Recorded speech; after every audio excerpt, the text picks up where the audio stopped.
우리 준비위원회는 24년도 4월 6일 날 3차 설명회를 개최하였습니다. 설문결과 신통기획안 그리고 추정분담금에 대해서 3차 설명회를 통해 안내드렸고요. 4월 12일에는 신통기획 자문사업 신청을 위한 주민동의서를 안내문 통해 배포하였습니다. 4월부터 6월까지 약 설 달 동안 주민동의서, 그러니까 신통기획 자문사업 신청 관련한 사항을 접수받은 바 있고요. 6월 26일 날 접수한 결과가 보시는 바와 같이 동의율이 26.8%로 접수되었기에 우리 준비위원회는 주민동의서에 대한 신통동의서 접수를 잠정 중단하였습니다. 7월 10일에는 정비계획의 입안 제한을 위한 동의서를 안내문 통해 또한 배포하였고요. 오늘 4차 설명회를 개최하고 있습니다. 동의서 작성 방법, 정비계획 입안 제한 관련한 사항 말씀드리겠습니다. 화면 잠깐 띄워주실까요? 왼쪽 상단에 보시는 정비계획 입안 제한에 관한 동의서가 되겠습니다. 이미 안내문 통해서 나눠드린 내용이 되겠고요. 인적사항과 2번 소유권 현황, 그리고 3번 추진위원회 구성 또는 조합 직접 설립에 대한 내용 기재, 그리고 4번 토지 등 소유자 성명, 홍길동 정자재로 세 글자 성함을 적어주신 다음에 보시는 바와 같이 지정 날인을 꼭 하여주시기 바라겠습니다. 그리고 5번 제출 서류입니다. 주민등록증, 여권 등 신분증명서 외 4번이 반드시 필요합니다. 이는 만약에 단독 소유자일 경우에는 하나만 필요하겠으나 공동 소유자일 경우에는 반드시 공동 소유자 전원의 신분증 4번이 필요함을 말씀드립니다. 옆에 페이지 보아주실까요? 네, 대표 소유자 선임 동의서가 되겠습니다. 아까 잠깐 공동 소유자에 대해서 말씀드렸는데요. 이 보시는 서식은 단독 소유일 경우에는 제출하지 않으셔도 됩니다. 다만 공동 소유일 경우에는 보시는 바와 같이 첫 번째 소유권 현황에 대해서 기재를 해주신 다음에 두 번째 선임 수록자, 그러니까 공동 소유주 중에 대표자로 선임되신 분의 인적사항을 보시는 바와 같이 적어주시면 되겠습니다. 그리고 세 번째, 나머지 공동 소유자에 대한 인적사항을 보시는 바와 같이 기재하시면 되겠습니다. 앞서 정비계획 입안 정의 동의서의 경우에는 반드시 지정 날인만 필요했었습니다만 이 서식의 경우에는 보시는 바와 같이 지정 또는 정자체로 세 글자 서명을 적어주셔도 무관합니다. 이상 동의서 제출 필요한 작성 방법에 대해서 안내 말씀드렸습니다. 그리고 다음 장 보시게 되면요. 이 부분 또한 안내문을 통해서 나간 사항이 되겠습니다. 동의서 작성하시는 부분 중에서 제일 어려운 부분이 이 부분일 겁니다. 아시겠지만 각 소유주님들께서 갖고 계시는 그 아파트 동호수에 대한 건축물 지분과 대지 지분이 나와 있습니다. 여기서 주의하실 점은 반드시 이렇게 나와 있다 하더라도 각 소유주님들께서 등기부등본을 떼신 뒤에 확인이 필요합니다. 왜냐하면 구축이기 때문에 등본에 나와 있는 그 내용이 실제 여기 나와 있는 부분과 다른 경우가 간혹 있기 때문에 그럽니다. 아무쪼록 등본 확인하시고 기재해 주시면 감사하겠고요. 혹여 이 부분 좀 어려우시다 하면 공란으로 비워두시면 감사하겠습니다. 그러면 저희 준비위원회가 또 공란으로 된 부분에 대해서 작성을 도와드리도록 하겠습니다. 동의서 제출 시 유의사항 다시 말씀드리겠습니다. 아까 준비위원장님 말씀 주신 것처럼 약 20여 프로의 동의서가 집계됐는데 몇 가지 이제 공통된 미비된 점이 좀 있었습니다. 다 그러신 건 아니겠습니다만 주요 사항들 몇 가지 말씀드리겠습니다. 정비계획 입안 제한 동의서는 지정 날인이 필수입니다. 그리고 두 번째, 단독 소유자의 경우 본인의 신분증 4번, 공동 소유자의 경우 공동 소유자 전원의 신분증 4번이 첨부되어야 유효함을 말씀드립니다. 이상 정비계획 입안 제한 동의서에 대한 작성 방법 간단히 설명을 드렸고요. 이어서 도시계획 부분에 있어서 우리 인터 엔지니어링의 인준영 이사님을 앞으로 모시도록 하겠습니다. 큰 박수로 맞이해 주시기 바랍니다.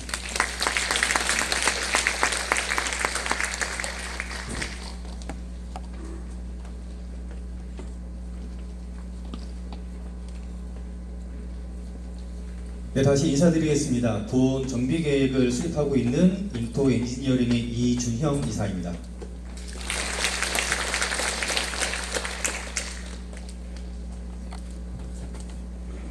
저희가 재건축을 하기 위해서 첫 번째 단계가 안전진단이고 그 다음 두 번째 단계가 정비계획에 대한 내용입니다. 그래서 안전진단은 이미 통과가 됐기 때문에 그 다음 절차는 이제 정비계획을 어떻게 수립할 거냐에 대한 사항을 가지고 제가 좀 설명을 드리도록 하겠습니다. 우선 저희 대상지에 대한 현황입니다. 저희 대상지는 남부순환로 남측에 위치를 하고 있고 도곡역과 대치역 사이에 있는 그런 아파트입니다. 전체적으로 면적은 88,760제곱미터의 규모를 가지고 있고요.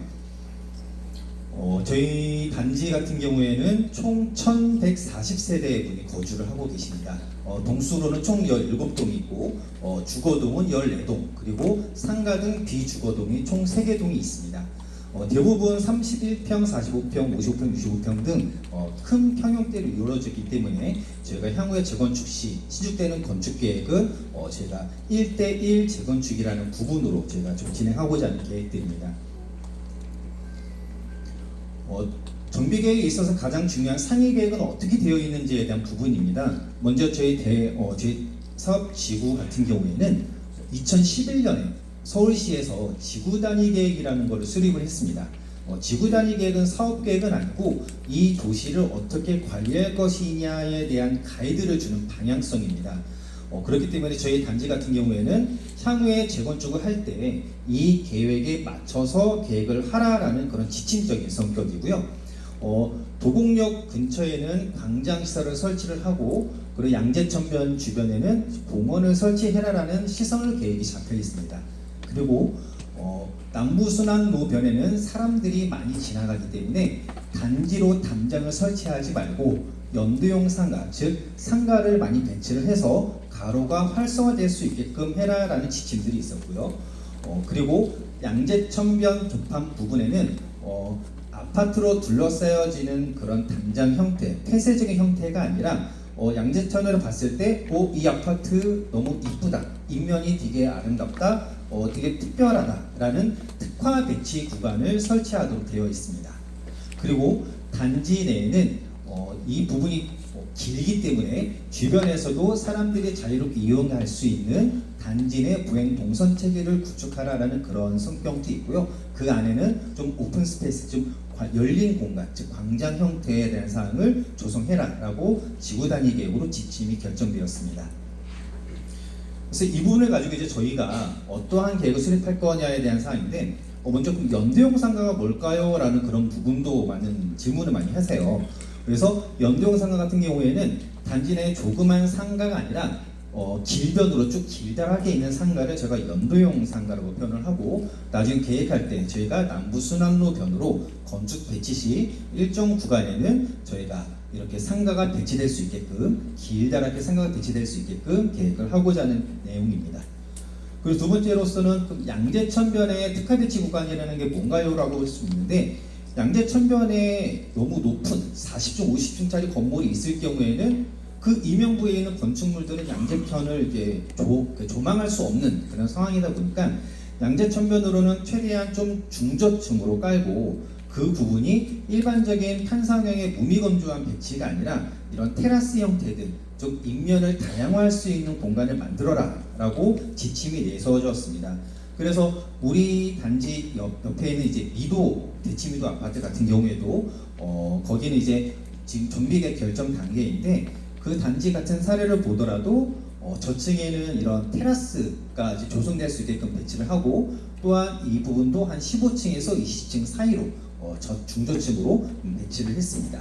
그래서 저희도 향후에 이런 계획을 할 때는 양재천변 특화 배치 구간에는 판상형으로 배치를 하지만은 인면의 다양화라든지 인면 배치에 대한 특화를 줘서 이 부분이 좀 특별한 인면 계획이 될 수 있게끔 하고자 하는 계획들이 있습니다. 이제부터 이제 구체적인 정비 계획을 어떻게 할 것이냐에 대해서 설명을 드리도록 하겠습니다. 우선 기본 원칙은 아까 말씀드렸듯이 지구 단위에서 결정된 면적으로 저희가 해야 되지만, 저희 대상지 주변을 보면은 남부순환로와 저희 단지 사이에 이런 녹지 시설들이 있습니다. 여기 있는 소유자님도 보셨겠지만 대부분 분수대라든지 일부 조경 시설들이 있는데, 그 시설들이 우리 우성아파트 단지 소유가 아니라 서울시에서 관리하고 있는 시설 녹지입니다. 그래서 그 시설 녹지를 저희 단지에, 저희 정비구역에 포함을 해서 향후에 해당되는 부분에 상가가 깔릴 경우에는 바로 일반 주민들이 바로 접근할 수 있게끔 시설 녹지를 없애고 저희 단지로 편입시키고자 하는 부분이 있고, 또한 저희 단지 서측에 도로가 있습니다. 그래서 이 도로 부분에 대해서도 일부 도시계획 시설이 아닌 그냥 일반 도로 형태로 되어 있기 때문에 그 부분까지 포함을 해서 저희가 이번에 정비구역을 확장하고자 하는 계획입니다. 그랬을 때 전체적으로 약 9만 500제곱미터의 규모로 정비구역 범위를 결정하고자 하는 부분이고요. 그에 따른 토지용 계획입니다. 우선 지구단위계에서 결정된 토지용 계획은 아까 말씀드렸듯이 도곡역 쪽의 광장시설 그리고 양재천변으로 이제 공원시설이 계획되어 있지만 저희는 이 지역의 필수시설, 필요시설에 대한 사항을 가지고 정비계획을 결정하고자 하는 부분에 있어서 광장시설은 도곡역 쪽으로 해서 오픈스페이스적인 성격이 의미가 없다. 이 부분은 오히려 가로활성을 위해서 상가시설 등의 배치가 우선 원칙으로 필요하기 때문에 저희는 광장시설을 없애고 그리고 저희가 이제 정비계획을 하면은 도시공원 및 녹지법에 의해서 1000세대 이상 계획할 경우에는 세대당 3제곱미터 이상의 공원 및 녹지를 설치하도록 되어 있습니다. 그렇기 때문에 저희는 1000세대 이상 계획으로 해당되는 공원 녹지 면적만큼을 공원녹지만큼을 저희가 양재천변으로 배치를 하고자 하는 부분입니다.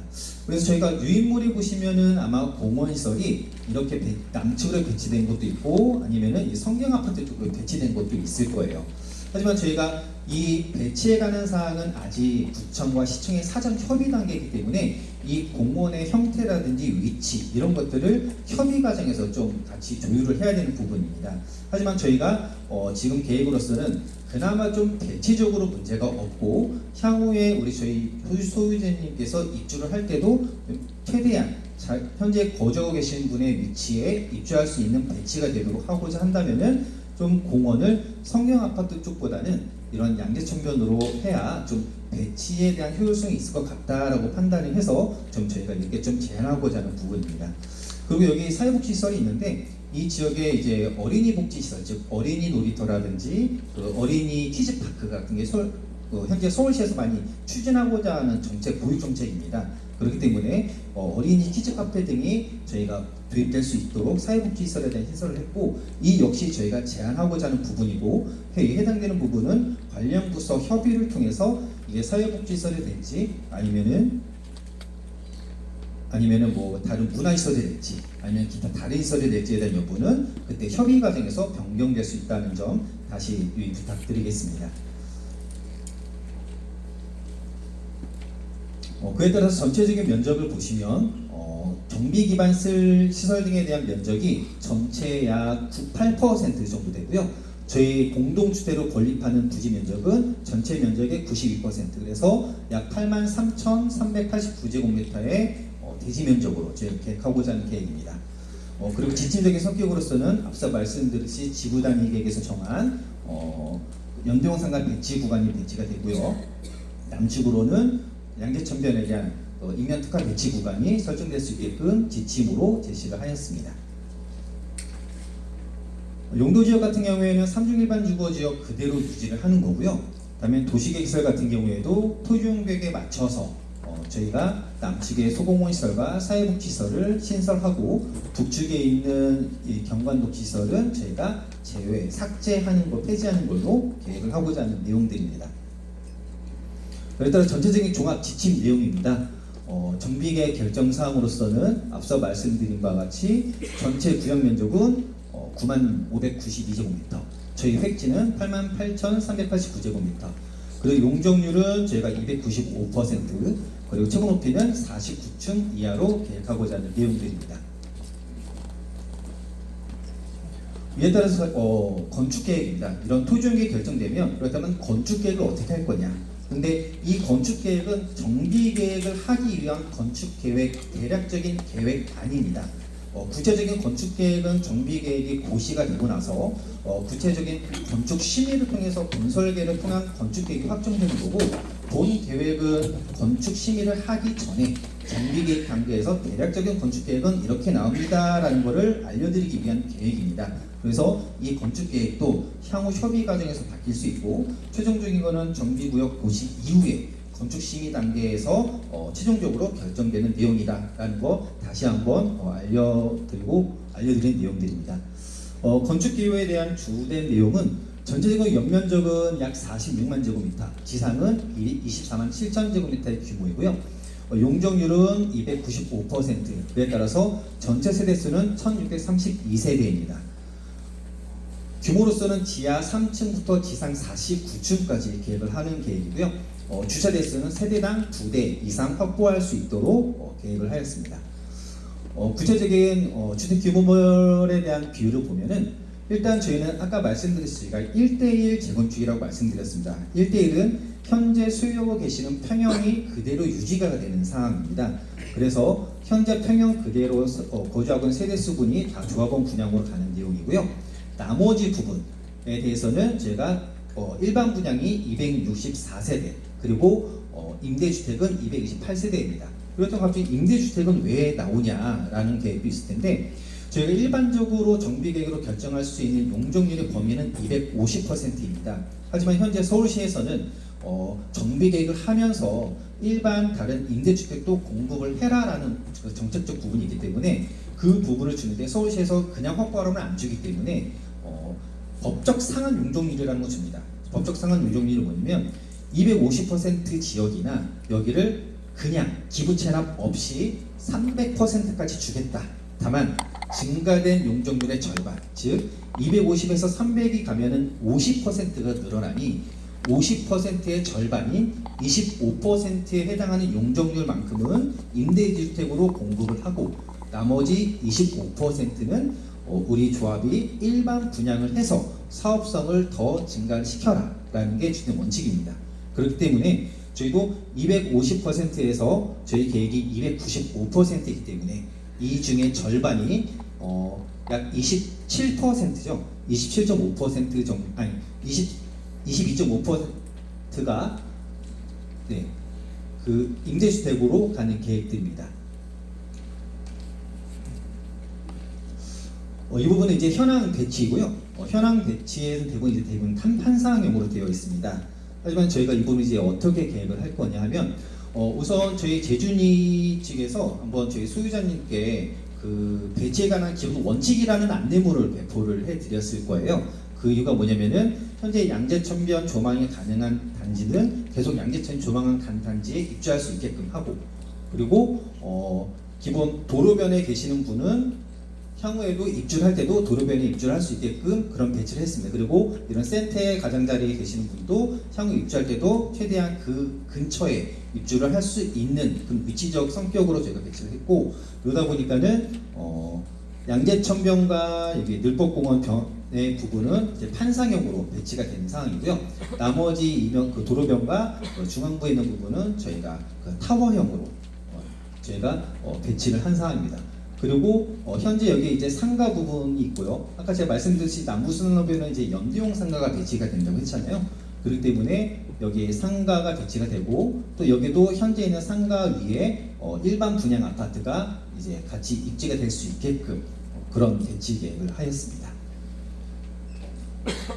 그랬을 때 대략적인 이제 조건도 내용이고요. 그래서 본 계획은 아까 말씀드렸듯이 이 부분은 아직 저희가 계획한 초기 단계이고, 이 내용을 바탕으로 해서 강남구청과 서울시와 사전 협의를 통해서 계획적 부분이 일부 조정될 수 있는 사항들입니다. 그렇기 때문에 그 여부는 저희가 향후 절차가 주민 이제 저희 소유자님께서 이제 동의서를 제출하셔서 저희가 입안 제안을 하면 서울시에서 구청에서 계획적 부분에 대해서 문제가 없는지에 대한 여부를 먼저 판단하고, 그 부분이 어느 정도 정리가 되면 그 내용 가지고 이제 구청에서 이제 주민 공람이라는 절차를 진행합니다. 주민 공람 절차 진행할 때 다시 한번 구청이 주체가 돼서 주민 설명회를 다시 할 겁니다. 그때 계획이 오늘 설명드린 계획에 있어서 일부 좀 조정될 수가 있습니다. 그렇기 때문에 이 부분도 같이 좀 유의하셨으면 좋을 것 같습니다. 네, 이상 대략적인 정비계에 대해서 설명을 마치도록 하겠습니다. 네, 다시 한번 큰 박수 부탁드리겠습니다.